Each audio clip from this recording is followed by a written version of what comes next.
ലോകത്തിലെ തന്നെ ഏറ്റവും മനോഹരമായ സാംസ്കാരിക വിനോദ ഉത്സവങ്ങളിലൊന്നായ ദുബായ് ഗ്ലോബൽ വില്ലേജിന്റെ 29ാം സീസൺ സമാപിച്ചു. മെയ് 11-ന് അവസാനിപ്പിക്കാൻ നിശ്ചയിച്ചിരുന്ന സീസൺ പിന്നീട് മെയ് 18 വരെ നീട്ടുകയായിരുന്നു. കഴിഞ്ഞ വർഷം ഒക്ടോബറിലാണ് ദുബായ് ഗ്ലോബൽ വില്ലേജിന്റെ ഇത്തവണത്തെ സീസൺ ആരംഭിച്ചത്. ഭാരതത്തിൻ്റെതടക്കം 30 പവലിയനുകൾ, 3500-ലേറെ ഷോപ്പിംഗ് കേന്ദ്രങ്ങൾ, രുചി വൈവിധ്യങ്ങളുടെ മഹാമേള, വിനോദ പരിപാടികൾ എന്നിങ്ങനെ ഒട്ടേറെ ആകർഷണങ്ങളാണ് ഗ്ലോബൽ വില്ലേജ് കാത്തുവച്ചിരുന്നത്. 7 മാസത്തോളം നീണ്ടുനിന്ന സീസൺ ഞായറാഴ്ചയാണ് സമാപിച്ചത്. ഗ്ലോബൽ വില്ലേജിന്റെ ചരിത്രത്തിലെ ഏറ്റവും നീണ്ട സീസണായിരുന്നു ഇത്തവണത്തേത്. കഴിഞ്ഞ ഞായറാഴ്ച സീസൺ തീരാനിരിക്കെ തിരക്ക് മൂലം ഒരാഴ്ച കൂടി നീട്ടുകയായിരുന്നു.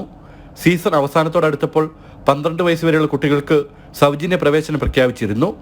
വരുന്ന ഒക്ടോബറിൽ അടുത്ത സീസണ് തുടക്കമാകും. അടുത്ത സീസണിൽ വിനോദത്തിന് സാഹസികതയ്ക്കും പ്രാധാന്യം നൽകുന്ന കൂടുതൽ കാഴ്ചകൾ ഉണ്ടാകുമെന്ന അധികൃതരുടെ വാഗ്ദാനത്തോടെയാണ് ഈ സീസണ് തിരശ്ശീല വീഴുന്നത്. ജനം, ദുബായ്.